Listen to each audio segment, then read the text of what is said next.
necesito generar que el RFD obviamente sea simétrico y que esa simetría o esa simetría no sea nunca mayor al 5 o 6%.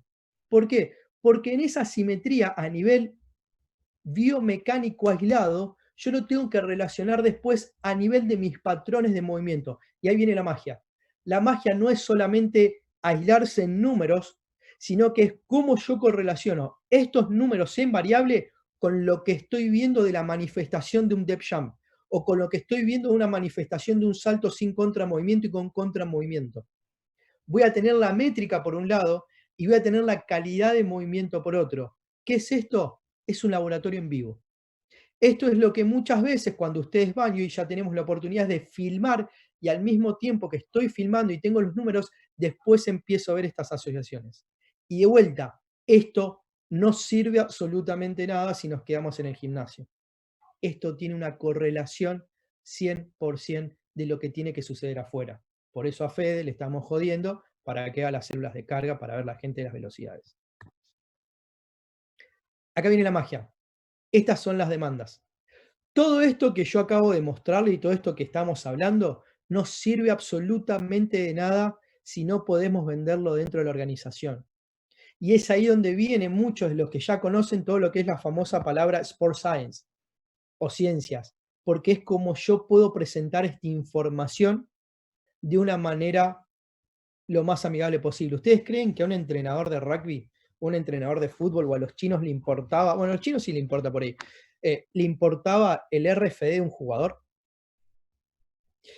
¿A ustedes creen que a un entrenador le importa si alguien en el FMS tiene un 5, un 6, un 8, un 21? La clave va a ser, ¿está para jugar? ¿Cómo está ese jugador? ¿Qué es lo que nos sirve a nosotros los números? Para poder expresar en palabras claves, que es lo siguiente, miren. ¿Qué le interesa a un técnico? Que pueda correr, que pueda saltar, ¿bien? Volumen de juego. Eso se llama calidad y cantidad. Eso es donde ustedes van a decir dos cosas, intensidad y volumen. Es rápidamente donde ustedes pueden decir, bueno, variables de intensidad relacionadas con esto me puedo ir hacia potencia, expresado con la intensidad o el volumen que yo puedo tener, sistemas energéticos. Es ahí donde ustedes tienen que bajar al lenguaje de lo que es un entrenador y decir, mirá, este jugador sí está siendo intenso en el entrenamiento. Y para nosotros ya sabemos lo que es intensidad. Entonces, rápidamente, esas variables, fuerza, potencia, aceleración, desaceleración, fuerza concéntrica, fuerza excéntrica, RFD, tienen que tener un meaning, tienen que tener un significado a la hora de poder trasladarlo. ¿Bien? O tiene que tener como si fuera un sistema de semáforos. ¿Por qué les pongo esta filmina ahora? Porque todo lo que veníamos hablando hasta hace un rato eran números, números y números. Ahora yo lo que quiero que vean que esos números, cómo lo pueden ver acá de calidad de movimiento. Para los que me conocen, saben que esta persona está haciendo un cambio de dirección. Por ende, ese cambio de dirección, fíjense que ya lo hizo. Él acá ya está empezando a hacer de vuelta esa fuerza concéntrica de lo que hizo una fuerza de desaceleración excéntrica. Es lo que nosotros podemos ver con dos plataformas de fuerza bajo una yo-yo y actuando de esta manera. Ahora bien, lo que yo hago en el yo-yo es trasladable acá. No, porque el cerebro aprende lo que el cerebro hace. Si yo le estoy mostrando solamente lo que vamos a hacer en el gimnasio, va a aprender solamente lo que aprende en el gimnasio. Entonces es acá donde yo tengo que tener el arte y la magia de poder trasladar lo que estoy haciendo a la hora de llevarlo al campo. Es acá donde empieza el coacheo de lo que es el arte y la magia de lo que hice dentro del gimnasio a lo que es el arte y la magia de lo que hago. Y para eso, ¿qué voy a necesitar? Que mis caderas tengan rotación interna y externa. Para eso voy a necesitar que mi tronco pueda bajar y que mis caderas no colapsen. Para eso voy a necesitar que mis rodillas, las tibias, puedan hacer rotación interna de un lado y rotación externa del otro lado. Que mi aversión y mi desaceleración y mi componente de ángulo sea capaz de generar esa fuerza que expresé en newtons adentro a la hora de poder expresar y que mi dedo gordo del lado contrario de mi pie izquierdo tenga la suficiente movilidad para poder expresar. Entonces, ahora sí se une la mentalidad de un lado del movimiento con la mentalidad al lado de los números del otro lado. Y es ahí donde voy a tener un resultado y es ahí donde puedo expresarme rápidamente.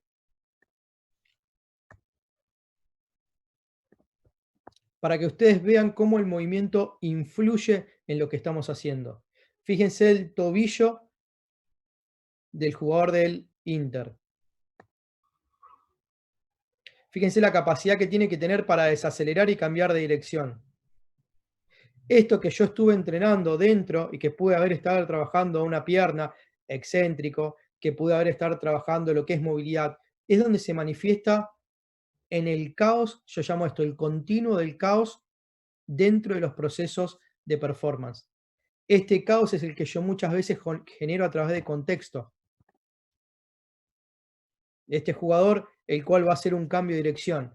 Esa fuerza de reacción es la que yo estuve generando dentro, pero es la que tengo que enseñar con una pared o es la que tengo que enseñar a la hora de poder restablecer correctas mecánicas, porque los jugadores la hacen como pueden y como saben y no de la mejor manera. Y lo que uno trata de hacer muchas veces es pulir eso para que después en el contexto del caos pueda generarlo de la mejor manera. Exactamente lo mismo acá. Fíjense cómo el tronco ya está empezando a salir de lado. Fíjense este acá. Cómo rápidamente, no solamente tengo que tener la capacidad para poder moverme, sino que tengo que tener la capacidad para manifestar. Este es el mejor ejemplo de una carrera de un lado en el cual tengo que manifestar la triple extensión, tengo que manifestar todo mi componente y del otro lado tengo que manifestar todo lo que es el alcance anterior con una triple flexión del otro lado con carga. Esto es lo que yo siempre digo, es la joya de lo que tenemos en la máxima expresión, donde se unen todos los componentes en esos dos jugadores. Se va a unir de un lado la manifestación de fuerza, potencia y el mecanismo de triple flexión y triple extensión de aceleración, con el otro mecanismo en el cual yo voy a tener una triple flexión y triple extensión con control del tronco y desaceleración, con carga, donde tengo que tener una correcta movilidad. Exactamente lo mismo. Cómo tengo que aprender a desacelerar mi cuerpo, cómo entrené estas fuerzas de reacción de forma aislada. Fíjense que en un gimnasio nosotros vamos a poder entrenar esto así, nunca. Pero sí lo que hacemos es someter al tejido ese estímulo biológico y mecánico, el cual va a generar mayor capacidad en mi tejido conectivo, el cual va a generar un mayor drive en mi sistema neurológico para que después cuando le ponga el componente del modelo técnico de la ejecución de los movimientos, se entregue este combo y se pueda generar esto de la mejor manera. ¿Qué es lo que viene acá? Miren, esta es una filmina clásica, pero me encanta. Donde ustedes ven entrenamiento y rendimiento, es ahí donde empiezo a medir qué cosa. Empiezo a medir con mis componentes, como puede ser una plataforma de fuerza, donde puedo medir el RFD, donde puedo medir mis picos torque, donde puedo medir el tiempo de despegue, donde puedo empezar a comparar entre derecha e izquierda, donde puedo medir lo que son los índices de absorción. Esto que yo mido y que creo es lo que me va a crear ese buffer de los componentes analíticos de fuerza a la hora de yo generar que, ¿se acuerdan que en la mayoría de los papers que leemos de fuerza, la fuerza actúa como un mecanismo en la prevención de lesión? ¿Por qué? Porque me crea tolerancia a la carga, me crea tolerancia al estrés. ¿Qué estoy haciendo cuando estoy entrenando fuerza? Estoy generando estímulo hormonal, un estímulo neurológico, un estímulo a nivel celular. Pero ¿cuál es el end goal de todo esto? El end goal de todo esto es la tolerancia que yo empiezo a generar en todo mi sistema neuromuscular, porque esa tolerancia después las voy a trasladar a la hora de tener que hacer algo en el campo, a la hora de acelerar y desacelerar. Por eso entrenamos de forma analítica mecanismos excéntricos, concéntricos e isométricos en patrones bilaterales, unilaterales, con pequeñas disociaciones y mecanismos de antirrotación en fuerza, porque son después lo que vamos a tener que poner, como dice ahí la palabra, neurocognitivamente. Ahora, ¿dónde me sostengo yo antes de eso? ¿Cuál es la base de sostenerme eso? Fuerza, sí, pero ¿cómo voy a poder expresar fuerza si no tengo capacidad para moverme correctamente en los planos del espacio? Es ahí donde entran los movimientos fundamentales y muchas veces la gente me malinterpreta y se creen que soy un, ¿cómo puede ser? Un fanático de lo que es FMS. es un punto más, por eso acepté la invitación, porque es un punto más en lo que viene después. Si no, lo que voy a tener son danzarinas de ballet y no voy a tener jugadores de rugby que tengan que tener la fuerza necesaria para poder ir al choque, sacar a alguien y limpiar a alguien en un rack y seguir avanzando. Eso no lo voy a lograr nunca con FMS. Con FMS voy a darle la posibilidad a que cuando yo tenga que estimular fuerza, potencia en mecanismos de aceleración y velocidad absoluta y cambios de direcciones, pueda tener la fuerza suficiente para poder expresarlo. Y eso sí o sí lo tengo que hacer dentro de un gimnasio. No hay chances de poder hacerlo. ¿Qué es lo que voy a hacer fuera del gimnasio? Sostener el drive neurológico en las diferentes estancias de los procesos lineales y multidireccionales de movimiento. Y eso se entrena igual que estamos adentro. Fíjense, valoramos dentro de un gimnasio con un encoder, una plataforma de fuerza, y valoramos fuera del gimnasio con mecanismos de carga como puede ser el High Metabolic Load, como puede ser el Stretch Load, o como pueden ser aceleraciones y desaceleraciones con sistemas de GPS. La magia del futuro está como estas dos cosas se integren. La magia de lo que nosotros hacemos es cómo esto se relaciona con los mecanismos de recuperación. Cómo mi sistema neurocognitivo, y si hablo de neuro estoy relacionando con neuromuscular, puede tolerar estas cargas mi sistema nervioso para estar listo para el día siguiente. Por eso cuando evaluamos existe todo lo que es la evaluación del sistema nervioso autónomo y central y su capacidad para recuperarse. Si no, no puede manifestarse. Por eso Lele habla de todo lo que es cronobiología y biorritmos, porque te das cuenta que a partir de esto yo puedo generar estrategias para poder inyectar muchísimo más estrés. ¿Cuál es la magia del doping? Es poder recuperarte mejor. Espero no estar aburriéndolos porque no los veo. Entonces acá llegamos a lo que es otra filmina clásica que tiene que ver mucho con lo que nosotros hablamos de lo que es el estrés de esto, de lo que nosotros decimos de FMS, que es rápidamente poder evaluar lo que son los patrones de movimientos básicos para podernos ir rápidamente hacia arriba y poder tener los test de performance. Esos test de performance van a ser los test que ustedes ya conocen, en los cuales vamos a tener RMs de los patrones primarios. Vamos a trabajar después de esas RMs con patrones de destreza de agilidad de 10, 15, 20 o 30 metros, con cambios de dirección 5, 0, 5 o con maniobra o con cambios de dirección en L o en T. Esto es para que vean un poco los sistemas que acabo de nombrarles, dónde se usan, ¿bien? Finalistas de la Copa de la Champions League, Totti, Zlatan, Bayern Múnich, en Sudamérica también se usan. No solamente ahí, sino también en la NBA. No es nada loco verlo a Kevin y al Kim James.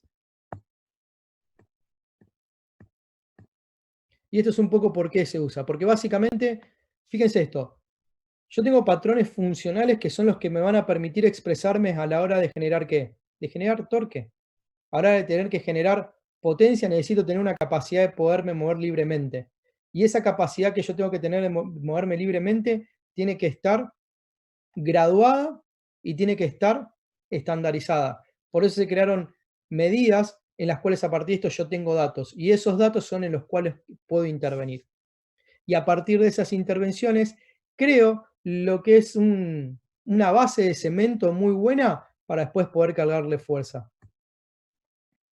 Es un sistema que también me permite ver las medidas básicas fundamentales y estas capacidades que hoy por hoy pueden medirse sin tecnología, se pueden medir con tecnología. Y eso es lo que estábamos por hacer antes del COVID. La intención mira a poder medir las capacidades fundamentales, no solamente desde el punto de vista de la métrica que puedo tener de distancia, sino de la métrica que puedo tener de la expresión de esa capacidad. Y rápidamente, si tengo dolor, desde el punto de vista de fisioterapéutico, puedo ir y ver y empezar a desglosar estos movimientos. Puedo empezar a ver dónde están los problemas. pero a la vez que puedo ver dónde están estos problemas, si es algo en la cadera, en rotación interna o en rotación externa, o si es algo en la movilidad del hombro, o si es algo en lo que es una cuadrupedia, puedo tener la capacidad de poder medirlo. Hoy por hoy, el sistema Valkyria Evolution, el sistema que desarrolló Evolution, me permite llevarme esto y ver de forma aislada, desde los primeros estadios de la rehabilitación, cuando yo descompongo los movimientos, ¿bien? Y esos movimientos que descompongo los llevo hacia su mínima expresión. Entonces ahí sí tiene un razonamiento el hecho de decir, bueno, evalué, desglosé, vi dónde está el problema y ahora puedo ver rápidamente que la rotación interna pasiva cuando estás acostado en extensión, que es funcional de un lado, funcional del otro y funcional de un lado y funcional del otro, me termina dando una métrica. Y esa métrica después la puedo asociar con el trabajo que voy a hacer de tejido, pero esa métrica después la puedo asociar, si hablo de rotación interna y externa, con lo que voy a tener que hacer en mi cadera para poder ejecutar bien qué.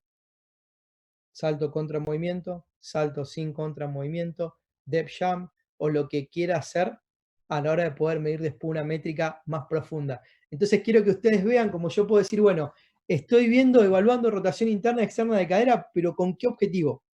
Eso es lo que quiero que siempre trato de transmitir. El objetivo no es que estoy hablando de rotación interna y externa de cadera con un dinamómetro de mano, con un muscle testing como tenemos ahora, la posibilidad de trabajar, sino que eso tiene una relación con el salto, y ese salto tiene una relación con lo que vas a correr en la cancha, porque correr en la cancha, o correr, necesitas sí o sí rotación interna y externa de cadera para que se exprese correctamente. Cuando esa rotación interna y externa de cadera no pasa, por más que quieras evaluar, lo que vas a ver es que le vamos a dar estímulo muscular a algo que lo que necesitaba era estímulo de qué? De competencia de movimiento, los eslabones más abajo. Y como puedo ver que eso se retroalimenta, es básicamente a la hora de volver a evaluar y haber trabajado estos patrones básicos de movimiento, cómo empiezo a ver un cambio. Tengo un número en la calidad y tengo un número en la cantidad. Tengo lo mejor de ambos mundos.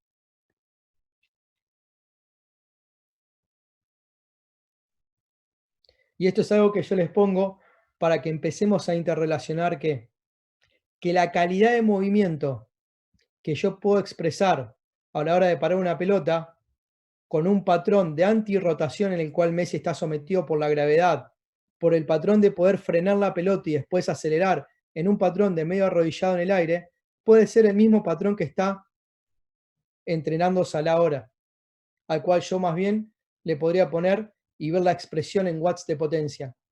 O puede ser en el cual yo estoy expresando acá la capacidad de movimiento antirrotacional en la cual estoy expresando fuerza. Esto es calidad y cantidad puesta al servicio de lo que tiene que pasar afuera en una cancha de fútbol. Eso es lo que quiero que ustedes se lleven. Calidad y cantidad van siempre de la mano, pero como un ecualizador algunas veces va un poquito más arriba uno y un poquito más abajo el otro, pero siempre tienen que ir juntos. Porque a la hora de tener que acelerar y de tener que manifestar esa aceleración, voy a necesitar un componente muy importante, que es el componente que necesitó Leo acá para salir y saltar. Voy a necesitar pliometría, ¿bien? Y es acá donde a través de la pliometría yo puedo relacionar, que me encantó este trabajo, que todavía no me llegó, solamente leí, que son las variables de contramovimiento, ¿bien? En esa relación de lo que es el sprint de las características de fuerza-velocidad, donde básicamente lo que está diciendo es que hay una gran asociación entre las variables del contramovimiento y lo que son las aceleraciones. Bien, entonces acá donde empiezo a relacionarles a ustedes lo que tiene que ver con los mecanismos de pliometría. ¿Y los mecanismos de pliometría para qué nos sirven? Para poder evidenciar a través de qué? De una plataforma de fuerza, tener las gráficas y tener las métricas que me está manifestando la pliometría. Perdón, yo con la pliometría, ¿qué es lo que voy a estar trabajando? ¿Qué es lo que voy a estar viendo o evidenciando? Yo con la pliometría lo que quiero crear es básicamente un atleta robusto, y un atleta a través de la pliometría se previenen lesiones. Entonces, en este sentido, que la pliometría o salto contra movimiento, en este caso que le di un ejemplo, lo que me va a permitir es ver cuando yo puedo generar fuerza máxima. Y es ahí donde entra en juego los encoders, porque yo puedo ver que la fuerza máxima que se va a dar en esa curva de fuerza-velocidad va a tardar 300 milisegundos. Ahora, si yo lo que quiero es, perdón, si yo lo que quiero es ver en gestos deportivos, sé que son 200 milisegundos. Entonces, a partir de ahí es que yo, cuando empiezo a trabajar y cuando empiezo a evidenciar que tengo que tener un atleta fuerte, que tiene que tener fuerza máxima, que tengo que tener fuerza-velocidad y que tengo que tener velocidad con pocos tiempos de contacto en el piso, es donde empiezo a surfear y donde empiezo a ver que estos mecanismos pliométricos vienen a jugar un estímulo importantísimo a la hora de construir un atleta. Por ende, estos estímulos pliométricos los tengo que tener evaluados. Entonces, ahí es donde empiezo a jugar con la plataforma de fuerza y donde empiezo a ver estos mecanismos de generar, ¿qué? El índice de tasa de desarrollo de fuerza. Este índice de tasa de desarrollo de fuerza es el que me va a venir a mí a dar esta capacidad de generar a través del entrenamiento pliométrico explosivo en la menor cantidad de tiempo la mayor fuerza. Y ese es el nombre del juego. El nombre del juego en el alto rendimiento es, en el menor tiempo posible, la mayor expresión de fuerzas en newtons. ¿Y cómo tengo esto? Bueno, a través de las gráficas. No tengo otra manera de poder ver y entender rápidamente en una curva de fuerza si este atleta está generando una gran tasa de desarrollo de fuerza en el tiempo o estoy perdiendo el contra movement jump muy poco. Es donde también puedo empezar a ver acá es si rápidamente después, a la hora, que es lo que vamos a ver ahora a futuro cuando salga el nuevo software, a la hora de aterrizar, empieza a tener estas fallas en lo que es el landing, lo que nosotros llamamos landing error mecanismo. Es ahí donde yo empiezo a ver esto, que son las tasas de fuerza, los picos de fuerza máximo, que son los que me empiezan a decir, por un lado, el RFD, que es el nombre del juego, y por otro lado es cuánto yo puedo expresar ese pico, y por otro lado es cuánto yo puedo absorber a la hora de caer. Ahí están todos, el mecanismo excéntrico que evalué también. Perdón.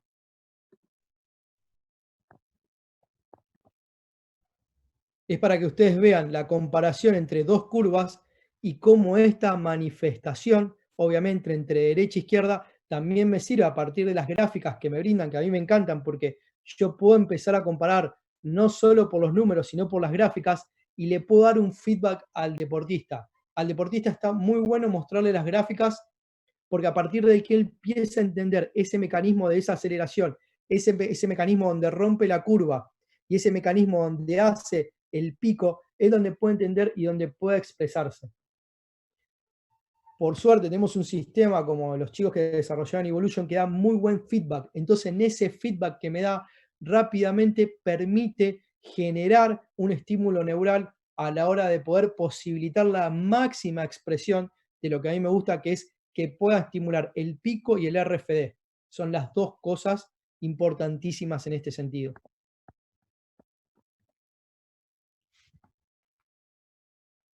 Y ya para ir terminando, todo esto que nosotros tenemos tiene que tener un lugar donde poder volcarse.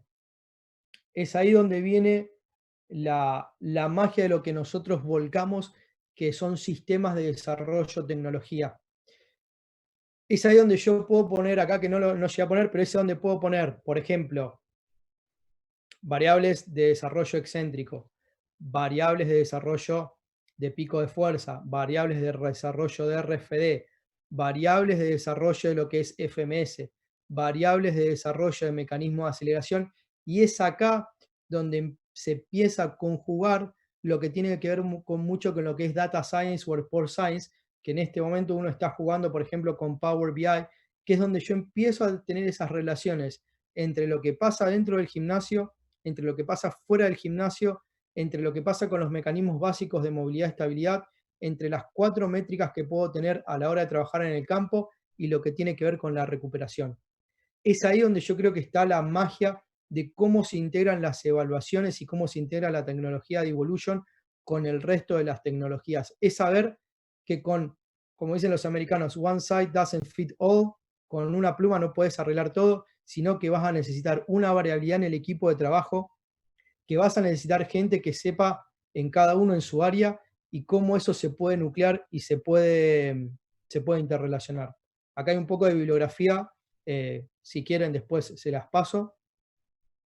Y la verdad que recontra agradecido, me tomé menos tiempo que mis predecesores para dejar lugares para las preguntas e interacción, que es lo que más me gusta.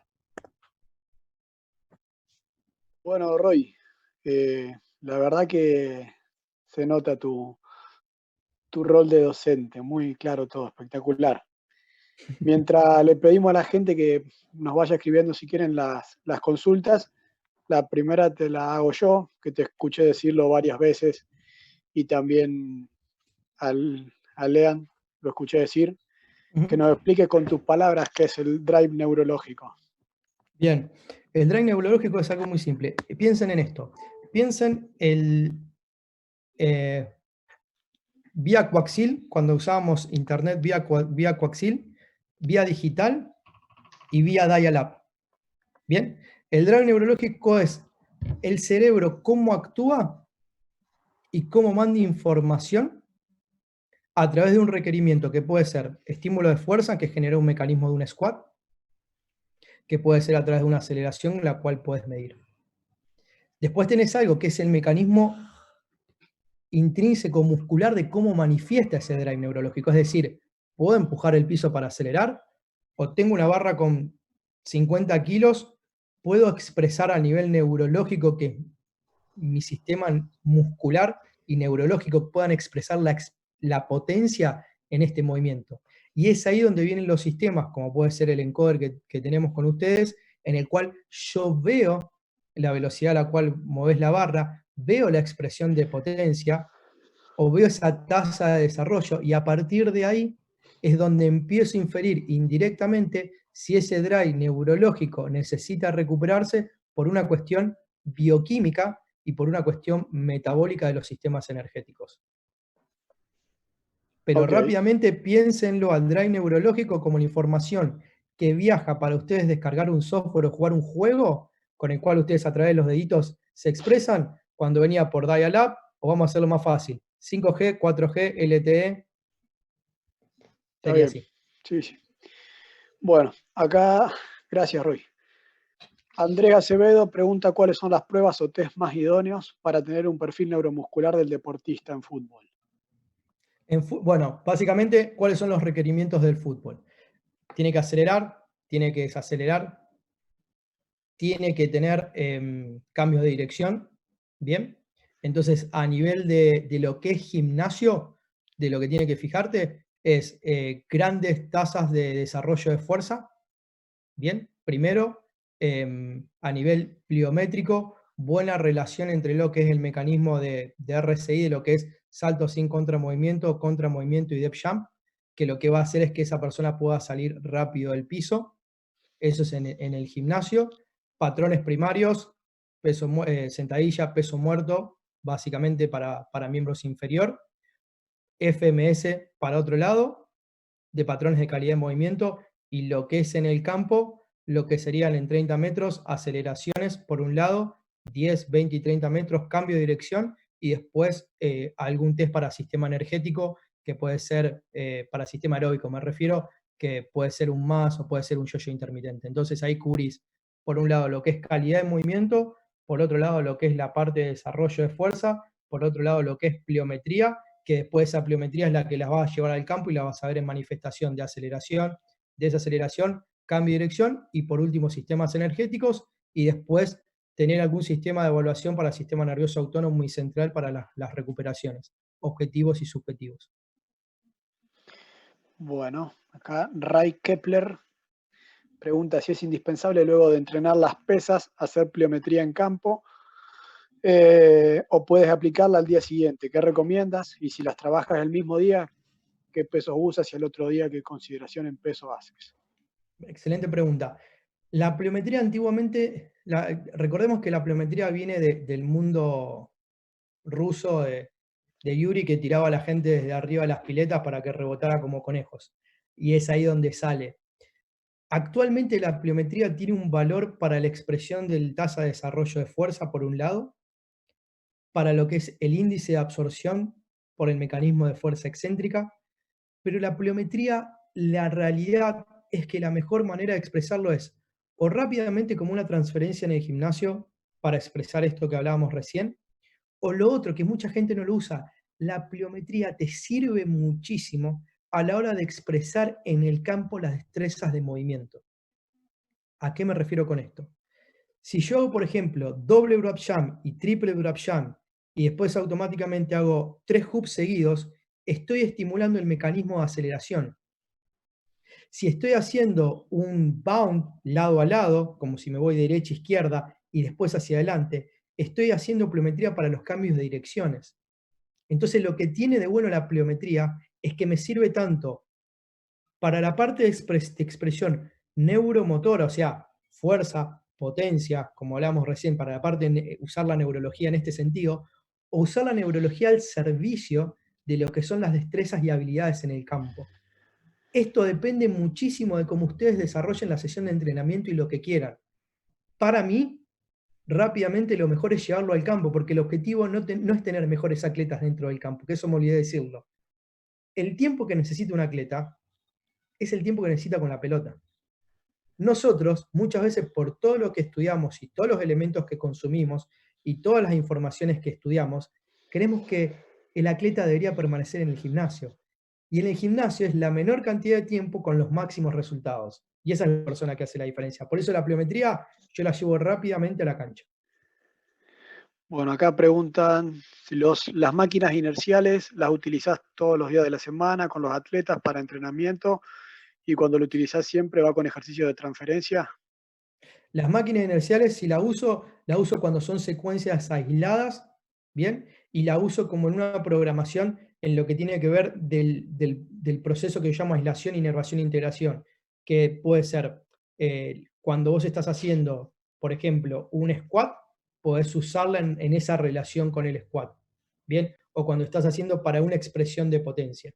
Generalmente se usa, cuando se usa como por ejemplo como lo usaban en la Roma, que usás el día más 3 después del juego, porque después tenés para recuperarte, tratás de usarlo de los días de alta, no los días de baja, porque ya sabemos que cuando usamos mecanismos que generan mucha ruptura de colágeno, por los mecanismos de desaceleraciones excéntricos, van a generar después o va a tener un tiempo de recuperación. Preguntan las máquinas Kaiser de poleas para evaluar por movimiento más que solo la velocidad. Te da solamente los watts, el power output, te da los watts de potencia, no te dice absolutamente sobre las curvas como tenemos con las máquinas, con los chicos, o sea, no me está diciendo en tiempo, no me marca el tiempo y la potencia. Entonces automáticamente yo lo único que tengo es la potencia final del gesto deportivo. No tengo esta información que se brinda con los encoders. La gran diferencia y los pros y los contras es que el encoder en un movimiento tridimensional no lo voy a poder tener nunca y con la Kaiser sí lo podés tener. Pero de vuelta, la idea de esto no es ver el número, sino es que ver el número en función de lo que es la calidad del movimiento. Yo tengo que unir esas dos cosas. Bueno, acá hay una persona que comenta que está trabajando en un estudio pre y post intervención con floss band en tobillo, pero también desea hacerlo en rodilla. ¿Qué test le recomendarías? Depende, si estás trabajando con flossing, lo que estás viendo es un sistema de tejido y movilidad. O sea que si estás trabajando eso, y querés ver, podés ver dos cosas. Podés ver cómo esa movilidad aislada se expresa dentro de un patrón de movimiento sin carga, o sea que podría ver si estás viendo en rodilla y en tobillo, puede ser un movimiento muy simple como una triple flexión o una triple extensión. Y después si eso lo podés manifestar a nivel de un salto o una pliometría que podrías usar una plataforma de fuerza y poder ver control, pre-flossing y después si eso es long lasting. Algo que está muy bueno para ver con flossing, que le recomendaría si quiere hacer el trabajo, es ver esa flossing, cuánto se sostiene en tiempo. Como decir, bueno, hiciste flossing, hiciste la movilidad, o hiciste, yo que sé, un test como puede ser un deep squat, pero después rápidamente ese deep squat lo usaste para una muy buena manifestación que puede ser un salto con contramovimiento. Entonces ahí rápidamente vas a ver la curva y eso hacerlo a la hora, a las 4, a las 8 horas y ver si el efecto del flossing, cuánto es de long lasting y cuánto te da esa memoria neuromuscular el hecho de dejar abierto la puerta cuando tu cuerpo y tu cerebro empiezan a entender que tienen mejor capacidad de moverse, lo pueden expresar correctamente y lo podés medir correctamente. Yo lo haría de esa manera. Bueno, se les pasó a los chicos empezaban a hacer preguntas ahora, se les pasó la vergüenza. Me parece, por eso, Eh, para mí lo más lindo. Vamos todavía. ¿Cuántos días a la semana es recomendable realizar prometía en un grupo de chicas de entre 3 y 16 años, futbolistas? Eh, Qué buena pregunta. La realidad es que tenés dos maneras de ver esto a nivel pliométrico. Es decir, si lo vas a hacer como un estímulo, que es lo que yo venía antes, si lo vas a hacer como un estímulo de gimnasio, como una variable dentro de lo que es la manifestación de lo que sería la potencia que querés trabajar, ese rate of force development, la idea es que no trabajes una gran cantidad de saltos y que lo uses una o dos veces en la semana porque va a tener mucho desgaste. Si lo vas a usar a la hora de ir al campo, es totalmente distinto porque usás bajo volumen, porque la intención es más neurológica direccionada hacia la calidad de movimiento que vas a hacer en la cancha. Entonces no necesitas hacer una sesión como si fuera pliometría, vas a hacer, por ejemplo, en total 20 saltos. 20 saltos todos los días o 30 saltos todos los días, te da esa idea de lo que vos querés. Diferente si pones un volumen de 30 o 40 o 50 saltos en la sesión de fuerza, ese día obviamente no vas a hacer nada afuera, y ahí sí vas a tener en la planificación, que podría hacer esto con unas chicas de 13 años lo que es pretemporada y después lo que tendría que ser para lo que es destreza en movimiento. Entonces ahí es donde podés diferenciar y decir, bueno, en chicas de 13, primero, fijarte si realmente tienen buena calidad de salto, ¿bien? Si no, lo que enseñaría es absorción de salto. Segundo, fíjate si estas tasas de desarrollo de fuerza están realizadas correctamente, si podés medirlas con encoder, ¿bien? Una vez que eso está bien, diseñar las semanas como si fuera un macro ciclo y decir, bueno, para las primeras 2 semanas yo le voy a dar una prioridad a lo que quiero que mis atletas les falta fuerza. Perfecto. Y mis segundas 2 semanas yo le voy a dar una prioridad a incorporarlo esto dentro de la sesión. Puede ser viceversa también, no hay ningún problema. Depende de la intención de lo que vos tengas y de la evaluación que vos tengas de esa chica. Pero en esa edad madurativa, lo que yo vería primero es que realmente puedan aterrizar bien, checkpoint. Segundo checkpoint, pueden generar un buen salto contra movimiento, checkpoint. ¿Bien? Lo veo, lo evalúo si tengo las métricas. Bien, ¿son fuertes suficientes para poder repetir esto de forma constante? Si no, se lo doy como si fueran pequeñas dosis. Y después eso, que una vez que tengo eso con la calidad de movimiento, ¡pum!, lo llevo afuera y ya lo uso como parte de mi destreza agilidad. Ahí vas a tener la mejor ganancia por el menor uso. Desde Colombia preguntan, en base a evaluaciones, valoraciones hechas con encoder o con dinamómetro, ¿cómo se podría prescribir los trabajos de fuerza? Bien. Con Encore, bien. Lo que vas a ver ahí, más que todo a ver, con los dinamómetros de mano como el que yo mostré, en realidad lo que vas a ver es el déficit que vas a tener entre derecha e izquierda, las asimetrías, y lo que vas a trabajar ahí es, en la sesión por ahí, lo que tiene que ver más con procesos isométricos, en primera instancia, y después con procesos de carga. Cuando estás trabajando con encoder, a ver, rápidamente, variables para modificar en el encoder es, de acuerdo a lo que vos quieras trabajar de programación, de fuerza, potencia, vas a trabajar con lo que son las velocidades que te va a dar el encoder. Entonces, a partir de esas bandas de velocidades, como les mostré antes ahí, la cantidad de metros por segundo, es donde vos te vas a poder manejar y decir, bueno, yo quiero programar mi semana, que se llaman como modelos multivariables, es decir, no va a ser solamente de fuerza máxima. Vas a tener un día un componente de fuerza máxima, o un primer día un componente de hipertrofia, un día de fuerza máxima y un día de potencia. Entonces ahí es donde vos vas a decir, bueno, con el encoder, que yo sé para evaluarlo, ya tengo lo que puede ser de forma indirecta una RM, y sé lo que voy a estar buscando en velocidades esos 3 días.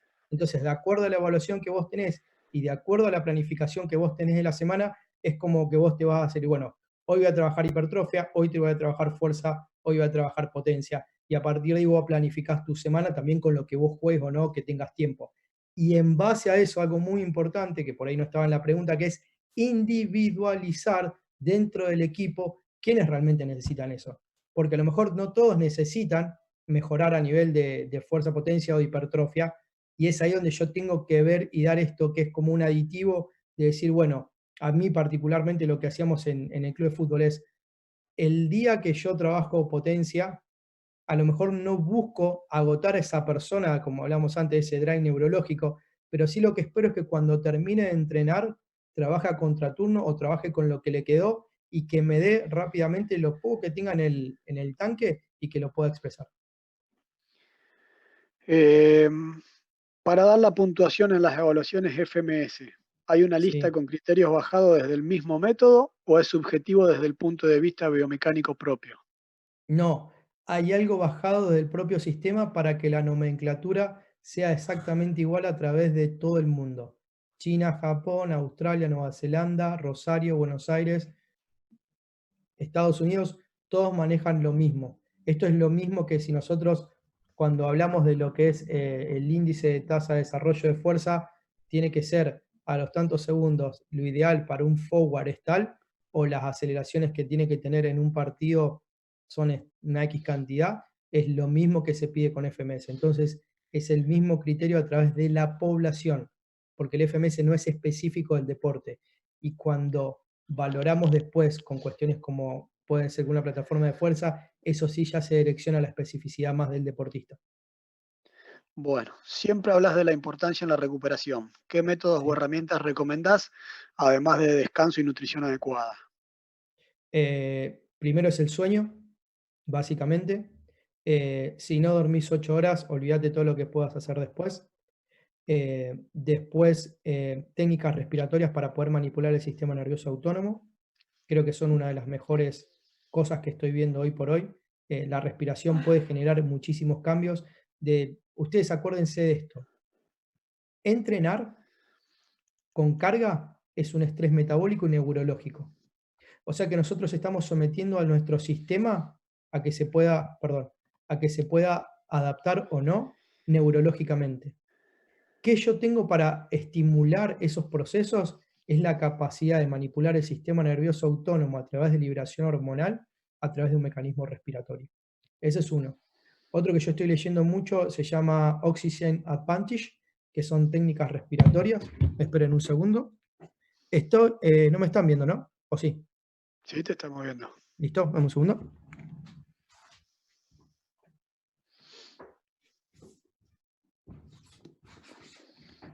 Les recomiendo, si no sé si lo ven, vos me vas a decir, Fede, este libro. Sí, Bien, les recomiendo este libro que habla muchísimo de lo que es la manipulación de trabajos respiratorios. Y después otro que ya deben conocer muchos, que es Wim Hof. Todo esto genera ayuda en lo que son las técnicas de recuperación. Después ustedes tienen botas, tienen, no sé, masajes que ayudan. Pero los grandes, ¿cómo le puedo decir? Los grandes baldes de la recuperación es el sueño, ¿bien? Lo grande es la parte que vos puedas manipular con tu parte del sistema nervioso autónomo respiratorio. Y le agrego algo a eso, ¿cómo podés medirlo? Tenés mediciones directas, indirectas y las que te puede decir el jugador. Yo siempre digo esto, hay cosas que el jugador te puede decir y que te quiere decir. Hay cosas que el jugador no te puede decir porque no sabe cómo decírtelas y hay algunas que te las esconde. Para todas esas tenés manera de evaluar.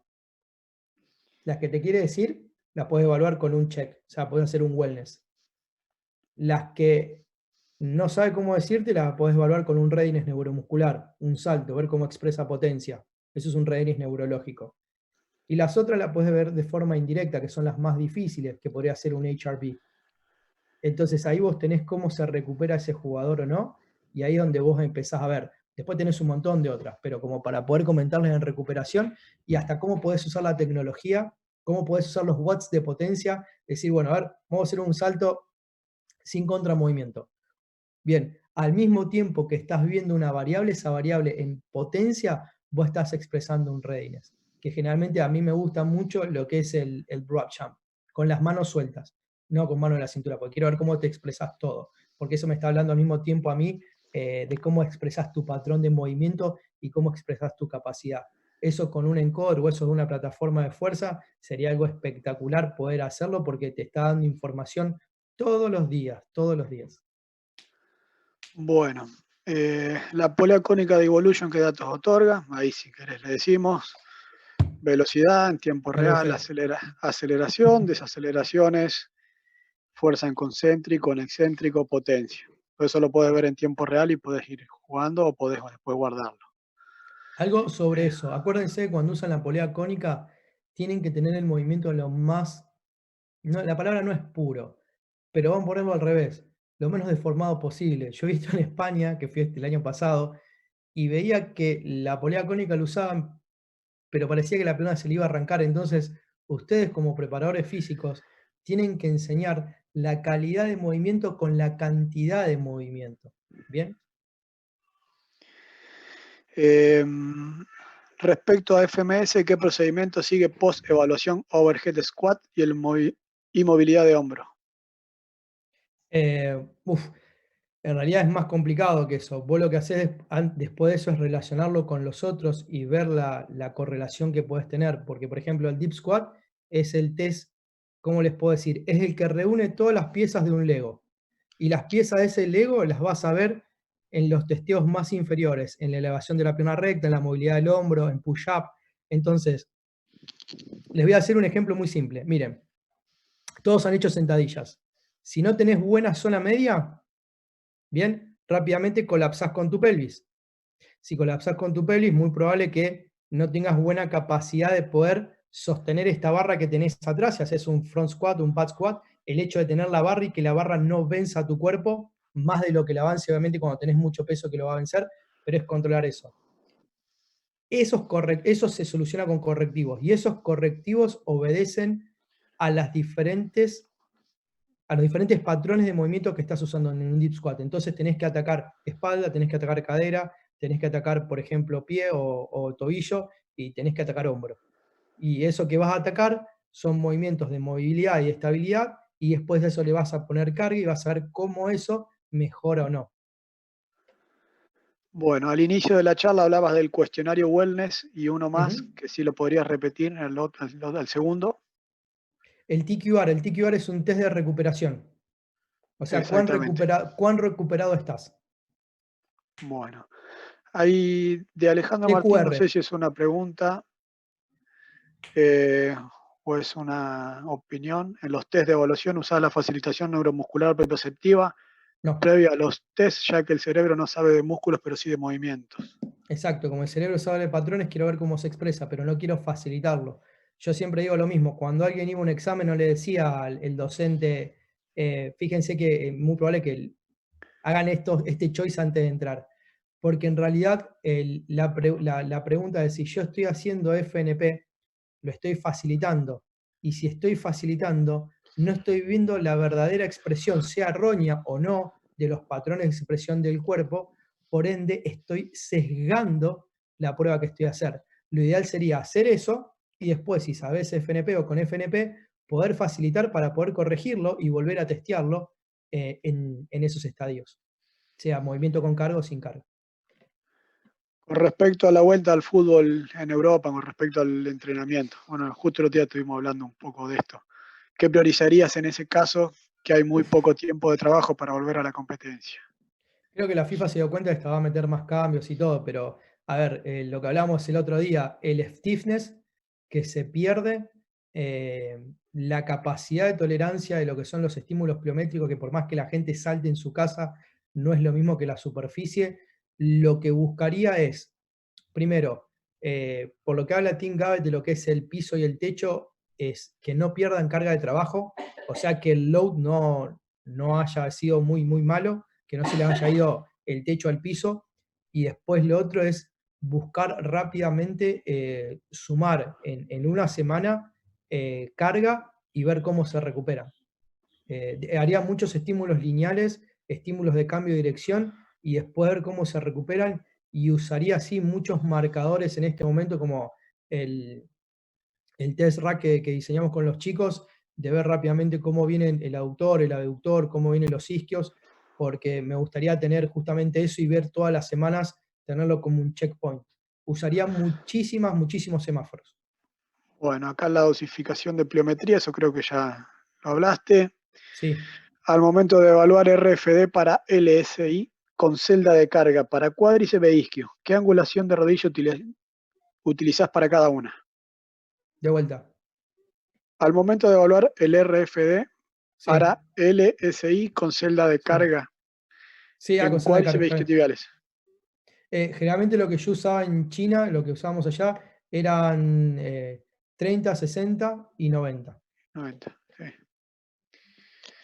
Eh, generalmente es para ahí. ¿Por qué? Porque eso tiene una relación. Siempre acuérdense que todo lo que yo digo trato de que tenga una relación con lo, y de hecho tiene una relación con lo que va a pasar después cuando corras. O sea que tiene una relación con los mecanismos de apoyo, entrada y salida. Tiene que ver con la mecánica de la carrera. para los que no tenemos la posibilidad de tener plataformas, se puede obtener información importante con la app MyJump, por ejemplo. Totalmente. Y si no tenés MyJump, podés medir lo que es Broad Jump rápidamente, podés medir distancia y podés medir distancia con y sin brazos y distancia de una pierna a recibir con dos. Esto es siempre lo mismo lo que yo digo. A ver, yo una de las cosas que aprendí a nivel internacional fue esto. A mí me agarró el dueño de la empresa Exos una vez y me dijo, vos tenés que, o sea, lo que nos decían eran, nosotros tenemos que producir resultados con tecnología o sin tecnología. Con tecnología son todos crack, pero el verdadero crack es el que con tecnología y sin tecnología puede obtener resultados muy similares. Bueno, acá está la última, Roy, creo.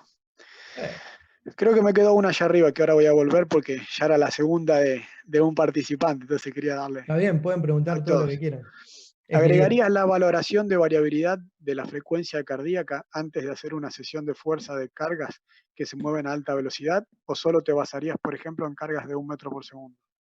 No, si puedo hacer eso y tengo la posibilidad de hacerlo. El único problema de la variabilidad es que el protocolo para tomarlo tiene que ser cuando se levanta. Y si no, el otro, para homogeneizar la curva, lo que se hace es un estrés, por ejemplo, con bicicletas donde puedas controlar los watts de potencia, para que todos estén saturados de la misma manera en el sistema nervioso autónomo y ahí poder medirlo. Eh, pero hoy por hoy ya como se cuenta con relojes, la mayoría de los relojes de, de Apple o inclusive las Fitbands, todas tienen lo que te dan que es la variabilidad, entonces podría verlo.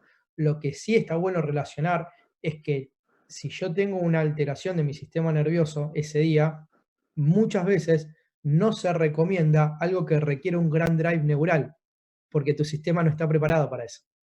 Entonces ahí es donde entra, por ejemplo, lo que se conocía como esta marca HRB, que es Omega Wave. Omega Wave, a través del algoritmo que ellos habían diseñado, rápidamente se te decían si estabas para hacer fuerza máxima, fuerza potencia, o estabas para hacer aeróbico, o estabas para hacer algo diferente.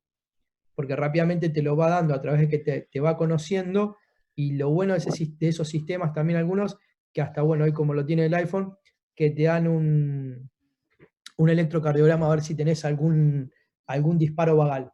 Entonces rápidamente te frenan en el entrenamiento. Pero de vuelta, yo les pongo esta imagen y acá no tenés nada de eso. Y acá tenés chicos que han salido campeones con un montón de cuestiones. Entonces, muchas veces, ojo, de que tenemos tendencia a la sobreprotección y a lo que yo le digo, el síndrome de mi nene que no le pase nada.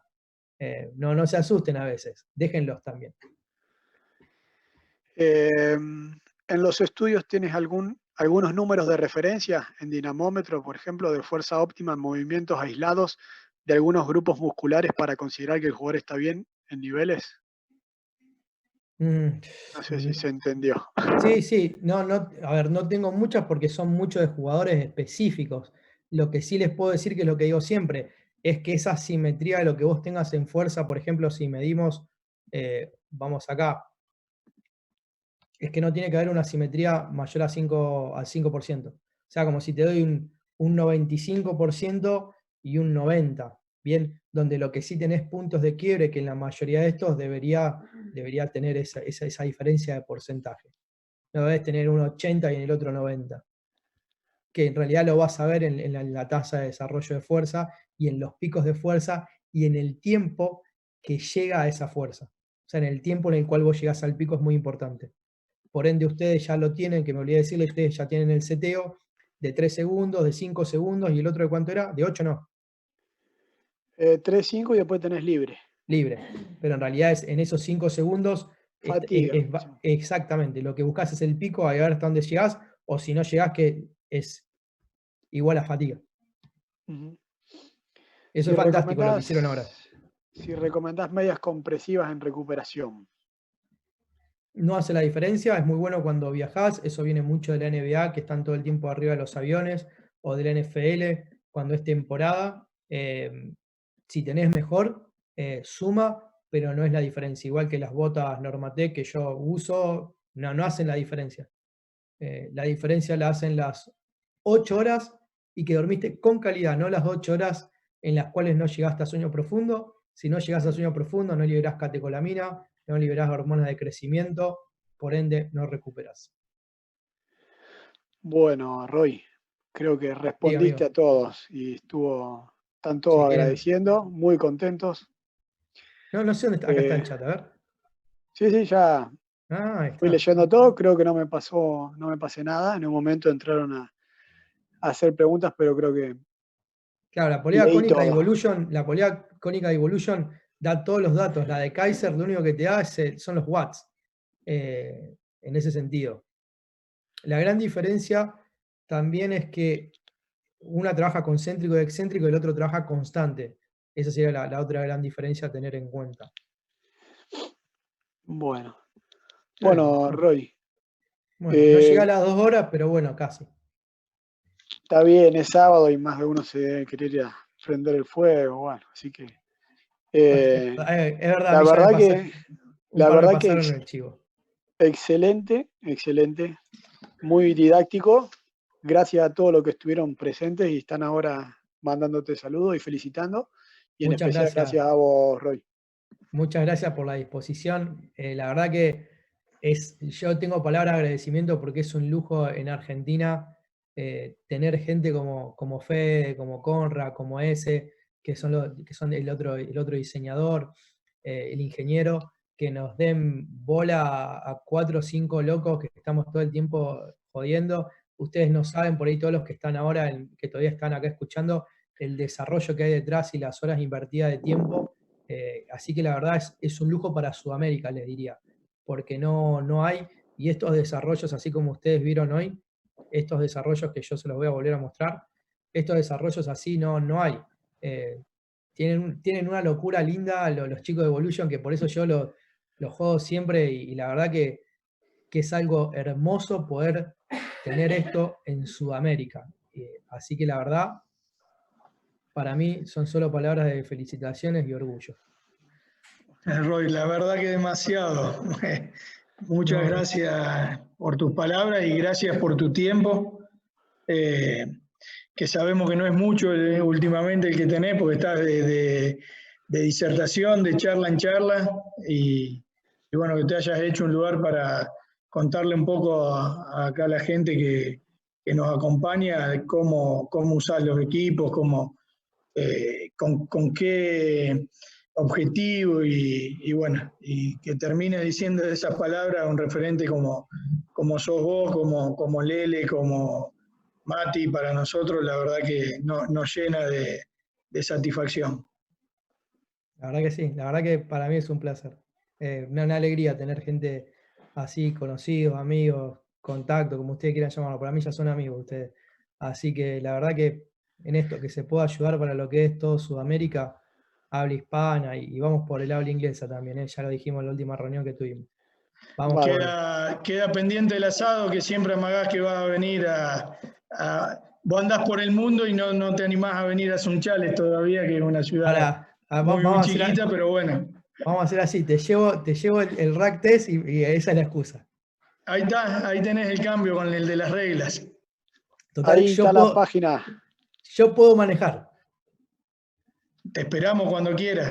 ¿Listo? Bueno, ahí en el chat está la página de Rory para los que quieran mantenerse en contacto con él. Los que quieran ir, rodrigoaraya.com.ar. Disparen. Bueno, Martín, ¿estás por ahí? Sí, muchísimas gracias a todos. Espectacular, la verdad que me siguen llegando los mensajes desde por acá para ver cuándo viene Roy a Miami. Y ya voy a Estados Unidos, voy todos los años 2 o 3 veces, así que ya iremos para allá. Excelente la charla. Podemos ir cerrando, chicos, si quieren. ¿Puedo decir que hacemos el asado allá, Roy? No, pero tengo para esto en Estados Unidos, ya después vamos a hablar, pero creo que hay potencial de esto, hay mucho potencial. Excelente. Bueno, gracias a todos. Gracias, Roy, gracias a todos por estar. Un abrazo. Feliz domingo. Mañana chau, y buen sábado con el asado. Chau. Seguro. ¿Cerrás, Martín? Sí, vamos cerrando. Gracias. Abrazo.